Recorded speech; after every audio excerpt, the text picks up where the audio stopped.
Շուրջ 350,000 հայցի և 6,000 սիրիացի արդեն ցանկացած պահի կարող են արտաքսվել ԱՄՆ-ից։ Գերագույն դատարանը պաշտպանել է Թրամփի վարչակազմի որոշումը, թույլատրելով կառավարությանը վերացնել հայցի և սիրիացի ներգաղթյալների պաշտպանությունը։ Թրամփը պնդում է, որ Հայիթիում և Սիրիայում իրավիճակը բարելավվել է և նրանք պետք է վերադառնան, սակայն պետքարտուղարությունը այդ երկրները դեռ ներառում է այցելությունների համար ոչ ցանկալի երկրների ցուցակում։ Մեկ այլ որոշմամբ ԱՄՆ Գերագույն դատարանը սահմանափակել է ապաստարան հայցելու իրավունքը։ Այժմ Մեքսիկայի տարածքում գտնվող մարդիկ չեն կարող դա անել։ Նրանք պետք է ֆիզիկապես գտնվեն ԱՄՆ տարածքում։ Դատարանը 6 կողմ և 3 դեմ ձայներով պաշտպանել է Թրամփի վարչակազմին։ Այս որոշումը թույլ է տալիս սահմանապահներին արգելել մարդկանց մուտքը։ Եթե անցակետերը ծանրաբեռնված են, նրանք կարող են մարդկանց հետ ուղարկել։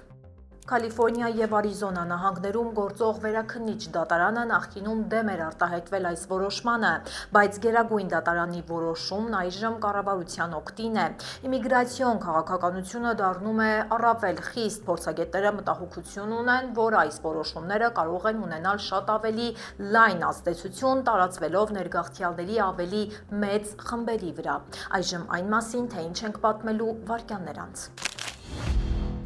Աղբ փնտրելիս գտել են 800 ֆունտ թմրանյութ։ Բարի գործ Կալիֆորնիայի բնակիչների համար։ Միլիոնավոր դոլարների պարտքերը զրոյացվել են։ Բնակարանաշինության նոր ծրագիր Լոս Անջելեսում արդյոք գները կիջնեն։ Գները աճում են, բայց սպառողները շարունակում են ծախսել։ Ինչ է փաստում վիճակագրությունը։ Ալիգատորները ընդդեմ դաշնային գործակալների։ Ալկատրասը փակվում է և թողարկման երկրորդ մասում Մանու Հարությունյանը կներկայացնի հերթական նահանգը։ Բարև ձեզ, ես Լենա Կարապետյանն եմ, դուք միացել եք Glendale News-ին, եթե ուզում եք աջակցել մեզ, բաժանորդագրվեք մեր ալիքին և իհարկե անպայման լայքեք տեսանյութը, իսկ հիմա անցնենք օրվա թեմաներին։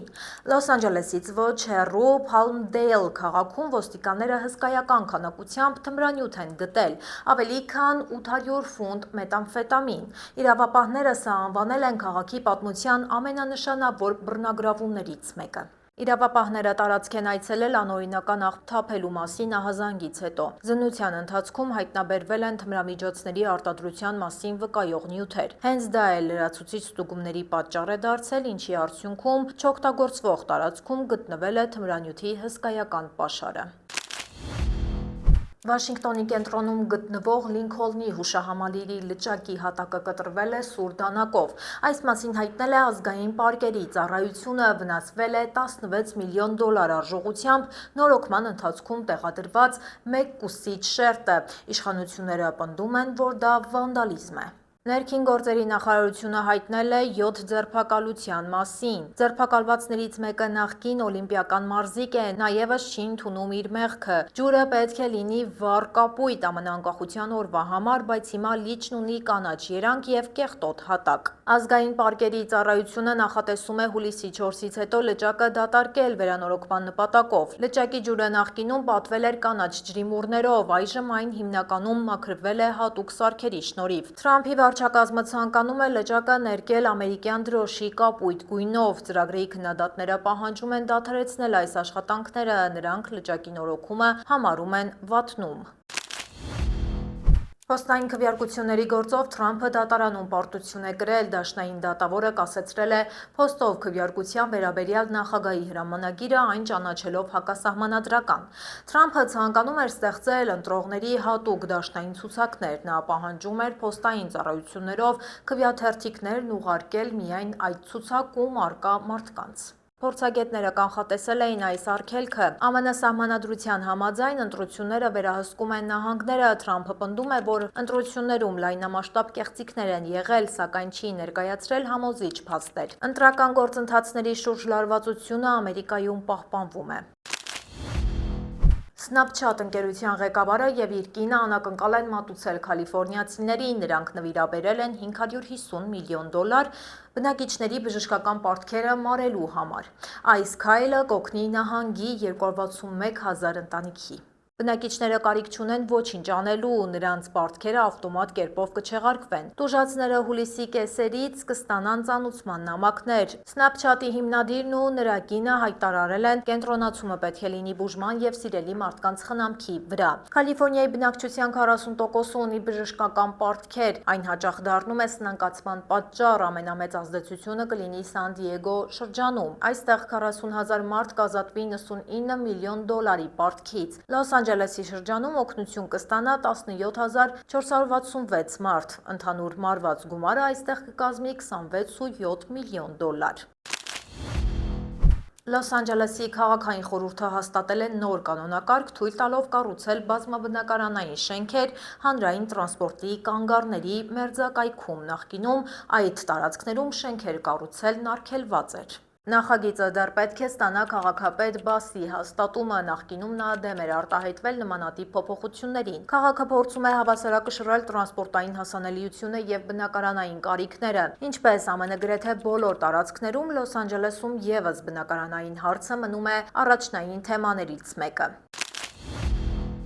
Մայիսին ԱՄՆ-ում գնաճն արագացել է նավթի թանկացման պատճառով, անձնական սպառման ծախսերի աճը հասել է 2023 թվականից ի վեր ամենաբարձր մակարդակին։ Էներգակիրների թանկացումը ապահովում է այդ գնաճի մոտ 30%-ը։ Չնայած այս ամենին, սպառողները շարունակում են գնումներ կատարել։ Ամերիկայի բանկի տվյալներով մայիսին ծախսերն աճել են։ Դաշնային պահուստային համակարգը նպատակ ունի գնաճը իջեցնել 2%-ի։ Այդ նպատակով տոկոսադրույքների բարձրացումը կարող է լինել մինչև տարեվերջ։ Դա կօգնի զսպել գնաճը։ Թրամփը, հակառակը, ձգտում է իջեցնել տոկոսադրույքները, քանի որ դրանից կշահի բիզնեսը։ Իրանի պատերազմի ավարտը հույս է ներշնչում, որ նավթի գները կկայունանան, սակայն ֆոնդային շուկան ցույց է տալիս անկման նշաններ։ Տեխնոլոգիական բաժնետոմսերի արժեքը նվազել է, սեփական արժեթղթերի շուկան S&P 500-ը վերջին ամսում ընկել է 4%-ով։ Փորձագետները զգուշացնում են, որ աճի հնարավորությունները սպառվում են։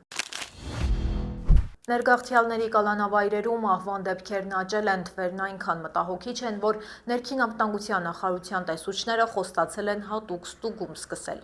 Այս տարի այսի կալանավայրերում 20 մարդ է մահացել, Թեքսաս նահանգի Էլ Պասո քաղաքում մահվան մի քանի դեպք որակվել է սպանություն։ Ներքին անվտանգության նախարարը հերքում է մեղադրանքները, նրա խոսքով պետական բանտերում իրավիճակն ավելի վատ է։ Նախարարությունը հայտնել է, որ մահերի աճ չկա, ստուգումները հակառակն են ապացուցում։ Նախկինում հայտնաբերվել են խախտումներ, Լուիզիանա նահանգում պահակը խոշտանգել էր կալանավորին, կիրառվել էր նաև արգելված խեղդող հնարք։ Կալանավայրերի վարչությունը փոխել է կանոնները, այժմ նրանք հայտնում են միայն կալանքի մեջ գտնվողների մահվան մասին։ Կալանքից ազատվելուց հետո մահացածները հաշվարկի մեջ չեն ներառվում։ Այս տարի հիվանդանոցներում արդեն 11 նախկին կալանավոր է մահացել։ Պաշտպանական կողմը մահերի մի մասը համարում է կալանավայրերում ստացած վնասվածքների ուղղակի կամ անուղղակի հետևանք։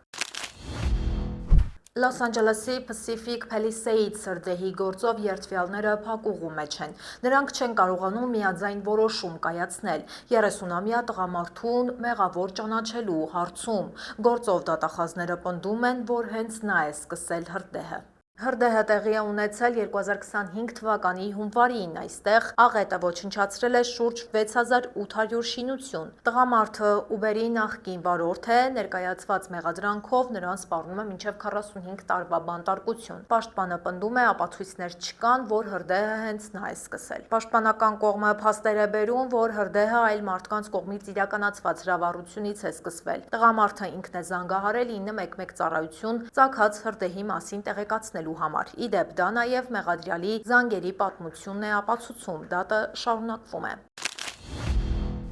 Վոյել Հայթսի պահեստում հրդեհը մարվել է, բայց 85 միլիոն ֆունտ փչացած սննդամթերքի հոտը շարունակում է թունավորել շրջակա թաղամասերը։ Լոս Անջելեսի առողջապահության պատասխանատուներն ահազանգում են լուրջ խնդիրների մասին։ Քաղաքային իշխանությունները ծրագրում են մաքրման աշխատանքներ սկսել։ Որպես կարևոր ձեռքբերում նշվում է, որ ջրահեռացման համակարգը պաշտպանված է աղտոտումից, քաղաքապետ Բասը հայտարարել է արտակարգ դրության մասին։ Սա կապահովի աղետի հետևանքները վերացնելու համար անհրաժեշտ ռեսուրսների հատկացումը։ Հարակից տարածքների բնակիչներին փոխհատուցում կտրվի օդը մաքրող սարքերի գնման ծախսերի համար։ Բնակիչները կարող են դիմել հունիսի 29-ից հուլիսի 31-ը, փոխհատուցումը կազմելու է մինչև $75։ Հուլիսի 4-ի տոնակատարություններին ընդառաջ Փասեդանայի իշխանությունները խստացնում են վերահսկողությունը։ Քաղաքում արգելված են բոլոր տեսակի հրավառությունները, ոչ ոք չպետք է վաճառի, պահի կամ օգտագործի պայթուցիկներ։ Այս արգելքը վերաբերում է նույնիսկ անվտանգ համարվողներին։ Այս տարի քաղաքը հրավառություն չի կազմակերպելու։ Փոխարենը կանցկացվի Foodie-Land փառատոնը Ռոզ Բոուլ մարզադաշտում։ Հյուրերին սպասվում են երաժշտություն եւ դրոնների գեղեցիկ շոու։ Հրավառության արգելքը խախտողներին սպառնում է մինչև 1 տարվա բանտարկություն։ Տուգանքը կարող է հասնել մինչև $5,000։ Խախտողները կվճարեն նաև հրավառության անվտանգ հեռացման ծախսերը։ Այս աննախադեպ խստացումների պատճառն այն է, որ հայտարարված է հրդեհի հավանականության բարձր աստիճան եւ ցանկացած փոքրիկ կրակը կարող է կարճ ժամանակում հսկայական ու անվերահսկելի հրդեհի վերածվել։ Այժմ եկեք տեսնենք, թե ինչ հետաքրքիր նորություններ են հրապարակված մեր սոցցանցերում։ Հաջորդ 5 տարում կարող է վերանալ 25 միլիոն աշխատատեղ։ Արհեստական բանականությունը արագ մուտք է գործում աշխատաշուկա։ Փորձագետները պնդում են, որ կրթական համակարգը պատրաստ չեն նման փոփոխության։ Այս վտանգը մեղմելու համար ստեղծվել է նոր կազմակերպություն, այն կոչվում է Raise Us։ Կազմակերպությունը կօգտագործի ավելի քան $500 միլիոն, նպատակն աշխատողներին վերապատրաստելն է։ Այն գործակցելու է ԱՄՆ նահանգային իշխանությունների եւ խոշոր գործատուների հետ։ Աշխատանքները կսկսվեն Արքանզաս, Քոնեկթիկուտ, Մերիլենդ եւ Յութա նահանգներում։ Ծրագրին մասնակցելու են Ամազոնը, Մայքրոսոֆթը եւ այլ հսկա ընկերություններ։ Ֆլորիդայի ներգաղթյալների կալանավայրը Ալկատրասը փակվում է ալիգատորների պատճառով։ Նրանց թիվը կտրուկ աճել է, իսկ վարքը դարձել է ագրեսիվ։ Ներքին անվտանգության նախարարության ներկայացուցիչները նշել են, որ կենդանիները դարձել են անկառավարելի։ Իշխանությունները հայտարարել են անվտանգության ռիսկերի մասին։ Կալանավորները տեղափոխվել են այլ վայրեր։ Ալիգատորները հաճախ մոտեցել են կացարաններին։ Դա խուճապ է առաջացրել աշխատակիցների եւ կալանավորների շրջանում։ Կենդանաբանները պնդում են, որ սա սովորական երևույթ է, սակայն ճամբարի տարածքում դա դարձել է լուրջ վտանգ։ Կենդանիները հայտնվել են նաև շենքերի ներսում։ Այս կալանավայրը կփակի հաջորդ շաբաթ, դեռ պարզ չէ արդյոք այն կբացվի ապագայում, թե ոչ։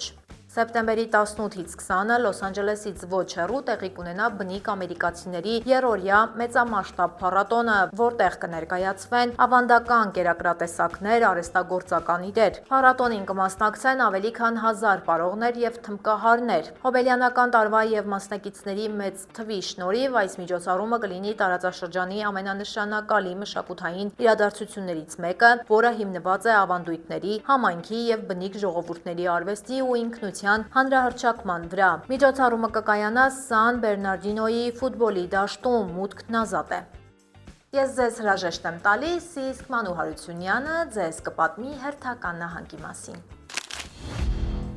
Բարև ձեզ։ Եթե կարծում եք, թե հյուսիսային Դակոտայում միայն ցորենի դաշտեր են ու քամի, պատրաստվեք զարմանալու։ Այս նահանգը հաճախ մնում է զբոսաշրջային հիմնական ճանապարհներից դուրս, մինչդեռ այստեղ կան բիզոններով լի հովիտներ, լուսնային ռելիեֆ ունեցող կիսաանապատներ, կովբոյական պատմություններ ու հսկայական ջրամբարներ։ Նահանգի ամենաայցելվող վայրերից մեկը Թեոդոր Ռուզվելտի ազգային պարկն է։ Այն 2025-ին ընդունել է մոտ 900,000 այցելու։ Ֆիլմի դեկորացիա հիշեցնող կարմրավուն բլուրների միջով ոլորվող ճանապարհներին հաճախ կարելի է հանդիպել վայրի ձիերի, եղջերուների ու բիզոնների։ Պարկը բաժանված է հյուսիսային եւ հարավային հատվածների, իսկ Painted Canyon-ի դիտակետերը դարձել են նահանգի այցեքարտը։ Վերջին տարիներին այստեղ վերականգնվել են հիմնական տեսարժան ճանապարհները ավելի լավ պայմաններ ապահովելով զբոսաշրջիկների համար։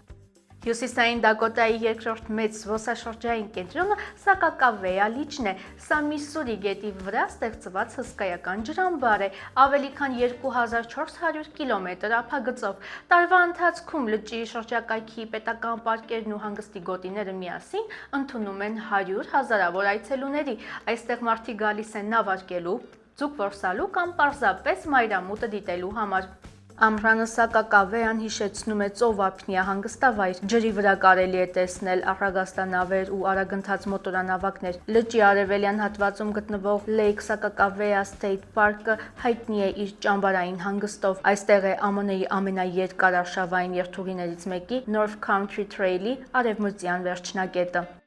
Եթե երեխաների հետ եք ճամփորդում, Բիսմարկի Դակոտա կենդանաբանական այգին պարտադիր կանգառ է։ Այն տարեկան ընդունում է ավելի քան 150,000 այցելու եւ համարվում է նահանգի ամենահայտնի ընտանեկան հանգստի վայրերից մեկը։ Այստեղ կարելի է տեսնել ամուրյան վագրեր, ձյան ընձառյուծներ, բիզոններ ու ելի ավելի քան 100 տեսակի կենդանիներ։ Միսսուրի գետի ափին տարածված 90 ակրանոց համալիրը գործում է արդեն ավելի քան 6 տասնամյակ։ Կենդանիներից բացի այցելուներին գրավում են վարդերի այգիները, ընտանեկան միջոցառումները եւ ստվերոտ զբոսայգիները։ Դակոտա կենդանաբանական այգին առանձնանում է նաեւ նրանով, որ ֆինանսավորվում է հիմնականում այցելուների ու նվիրատուների աջակցությամբ։ Իսկ եթե թանգարաններն եք նախընտրում, այցելեք Բիսմարկում գտնվող Հյուսիսային Դակոտայի ժառանգության կենտրոնը։ Սա նահանգի ամենամեծ թանգարանային համալիրն է, որտեղ ամեն տարի 100,000-ավոր մարդիկ ծանոթանում են Դակոտայի պատմությանը, դինոզավրերից մինչև տիեզերական դարաշրջան։ Ամենահաճախ լուսանկարվող հատվածներից մեկը հսկայական Tyrannosaurus Rex-ի ցուցադրությունն է։ Թանգարանի 4 հիմնական սրահները պատմում են նահանգի ձևավորման պատմությունը։ Այստեղ կարելի է տեսնել բնիկ ժողովուրդների արտեֆակտներ, ժամանած առաջին եվրոպացիների կենցաղային իրեր եւ նույնիսկ տիեզերական տեխնիկայի մոդելներ։ Northern Lights Atrium ապակեպած սրահը դարձել է համալիրի գլխավոր խորհրդանիշներից մեկը։ Մուտքը ի դեպ անվճար է։ Պատմության սիրահարների համար հաջորդ կանգառը Ֆորտ Աբրահամ Լինքոլն պետական պարկն է։ Այստեղ վերակառուցվել են թե Գեներալ Քասթերի բնակարանը, թե Մանդանցեղի ավանդական գյուղը։ Պարկը համարվում է նահանգի ամենաայցելվող պատմական վայրերից մեկը եւ տարեկան ընդունում է մոտ 100,000 այցելու։ Այստեղ միաժամանակ հանդիպում են ԱՄՆ բանակի պատմությունն ու բնիկ ժողովուրդների ժառանգությունը։ Այցելուները քայլում են հողաշեն տնակների միջով, շրջում վերականգնված զորանոցներում եւ հետո դուրս գալիս անտառապատ արահետներ։ Միսսուրի գետի ափին գտնվող ճամբարներն էլ հնարավորություն են տալիս պատմության դասը վերածել լիարժեք հանգստի։ Իսկ եթե հյուսիսային Եվրոպան տեսնելու ժամանակ չունեք, այցելեք Մինոտի սկանդինավյան ժառանգության պարկը։ Նահանգի բնակչության զգալի մասը սկանդինավյան արմատներ ունի եւ այս բացօթյա թանգարանն այդ պատմության կենդանի հիշեցումն է։ Ամեն տարի այստեղ են գալիս տասնյակ հազարավոր զբոսաշրջիկներ նորվեգական ու շվեդական ֆինական մշակույթին ծանոթանալու համար։ Պարկում կարելի է տեսնել նորվեգական փայտե եկեղեցու կրկնօրինակը, հին սկանդինավյան տներ, ֆիննական սաունա։ Տարածքը աշխուժանում է հատկապես մշակութային փառատոների ժամանակ։ Հենց այստեղ կարելի է հասկանալ, թե ինչու են Հյուսիսային Դակոտան երբեմն անվանում Ամերիկայի ամենասկանդինավյան նահանգը։ Այսպիսին էր Ամերիկայի հերթական նահանգը։ Հաջորդ նահանգի մասին հետաքրքիր մանրամասները բաց չթողնելու համար անպայման բաժանորդագրվեք։ Նաև կարող եք կիսվել ձեր հետաքրքիր պատմություններով այն նահանգներից, որտեղ եղել եք։ Դե ինչ, ավարտին մոտեցավ ոչ միայն մեր հերթական հաղորդումը, այլև հերթական աշխատանքային շաբաթը։ Ձեզ ուրախ հանգստյան օրեր, իսկ մենք կշարունակենք հետևել անցուդարձին, որ հանգստյան օրերից հետո ձեզ ներկայացնենք ամենահետաքրքիրն ու ամենակարևորը։ Կհանդիպենք երկուշաբթի օրը, ինչպես միշտ ժամը 5-ին։ Հաջողություն։